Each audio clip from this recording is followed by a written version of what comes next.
7.3 Systems of Equations Elimination. The important concepts for elimination. We are still working with systems of equations and intersections. We are still solving equations. When you think of solve for x, it's the same kinds of skills, it's just a little bit more complicated. We are also going to be adding in balancing equations. Now, balancing equations is something we've done before. We're going to spend some more time talking about what that means, and canceling and combining. Today, the motivational quote is brought to you by Will Smith. The first step is you have to say that you can. Our learning target today is to learn and use elimination to solve systems of equations. And to get the blood flowing in your brains and make sure that you are ready for today's lesson, we're going to have you do a warm-up. 2 quick solving practices. One of them where you're using substitution in order to solve for x and y. So I want you to go ahead and do this one by plugging in, I'm going to switch to a pen, plugging in 2x plus 1 for y, and solving that way. And then canceling and combining to solve for x. This one, you are just solving for x. There is no substitution. You are trying to combine what you need to and cancel things out in order to solve for x. Remember with this, you might have to do some things like distribution. And you might have to combine like terms. For example, after you've distributed, you might want to combine the x's here and the x's here. I want you to give this a pause and work through both of them. In class, we'll come back together and talk through the solutions. It won't happen during this video, but go ahead and pause it, work through them.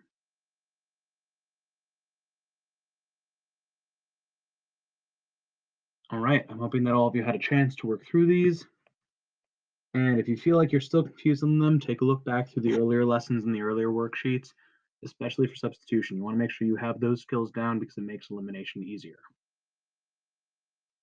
When we're dealing with elimination, it is like solving systems of equations with substitution, except we are canceling and combining the whole equation. Now, what do I mean by that? Well, previously, we were substituting in only a small piece of it. If you look back up at our warm-up, we took this section, 2x plus 1, and substituted it in down here. With elimination, we're not just going to substitute in a small portion like that, we're going to put in the entire equation.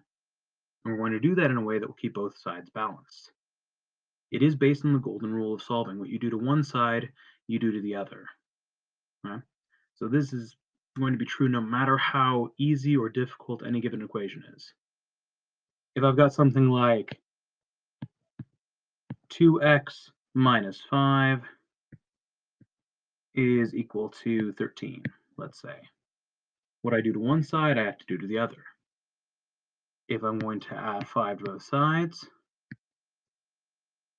this will cancel, and this will turn into 18.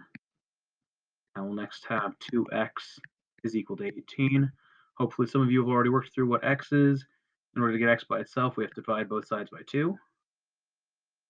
These ones cancel out. What is 18 divided by 2? It is 9. That means x is 9. We're able to work this out because we have some knowledge of algebra, and because what we're doing to one side, we do to the other. We're going to follow the golden rule of algebra. So, let's take a look at something like this. 4x minus 10 is equal to 2y. This is one of the kinds of equations that you might see when you're doing substitution. This is also the kind of equation we could work with for elimination. Now, we don't have enough information to solve this completely. We would have to get x by itself, but if we get x by itself, then we'd have y's over here. If we got y by itself, we'd have x's over here. So either way, we can't figure out just one number that x or y is equal to. The reason I put this up is so we can explore how we can move things around by doing the same thing to both sides of the equation. For example, let's say that I want to get x. I could add 10 to both sides. I know that 2y and 10 don't combine, so I'm just going to put them next to each other. These two 10s cancel, and I will have 4x is equal to 2y plus 10. Now I want to get x by itself. I'm going to divide both sides by 4. These will cancel. And what I do to one side, I have to do to the whole other side right here. So I've got x is equal to 1/2 y plus 10 over 4. I can reduce that down, call it 5 over 2. Or if I want to write that as a decimal, I could say 2.5. By the way, that's what I would get if I get x by itself. So this is in some ways solving for x. When x is by itself, it is solved because it's equal to this. Now x doesn't equal just one number, it equals some expression of y. So that's the kind of thing that we're doing when we're dealing with elimination. So keep that in mind. We don't always have a setup that looks like an exact number. Sometimes we'll have an expression. Our goal with elimination might get a little bit trickier than that. What I do to one side, I do to the other, like with adding 10 or dividing by 4. Now, what if I do something a little bit weirder? Like, what if I add z to both sides? Now, I want to note in advance, this does not help me solve. This is what we call not helpful. This is just to demonstrate that whatever I add to one side, I add to the other. Okay? So when I add z to both sides, this equation is still balanced. If I say that z is equal to something in particular, then I can add z to one side and add what z is equal to the other side. Now, that was a little bit of a logic leap. Let's take a step back and I'll show you what I mean. Okay. I've got 4x minus 10 is equal to 2y. And right here you can see that I've added z to both sides. 4x minus 10 plus z is equal to 2y plus z. Still equal equations because we've done the same thing to both sides. All right, now what if I've got another piece of information? What if I know that z is equal to negative 4x? Okay. Now I could add z to both sides. I could add negative 4x to both sides. This is the example of what happens when we add negative 4x to each side. But because z is equal to negative 4x, what if I do this instead? Trying to find my eraser tool. There we go. What if I add z to one side and add negative 4x to the other? Have I added the same thing to both sides? You might be tempted to say no. Take another quick look at it. If I add z to one side and z to the other, it's equal. If I add negative 4x to one side and negative 4x to the other, it's equal. If I add z to one side and negative 4x to the other, it's still equal because these two are equal. So it's kind of like what we've been doing with substitution, just a little bit more complicated. All right.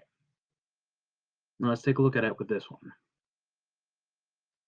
Let's say I've got something like this. 4x minus 10 equals 2y, and y equals 7 minus 4x. Now there are a couple different ways we can set this up. We could use substitution. We could actually graph these.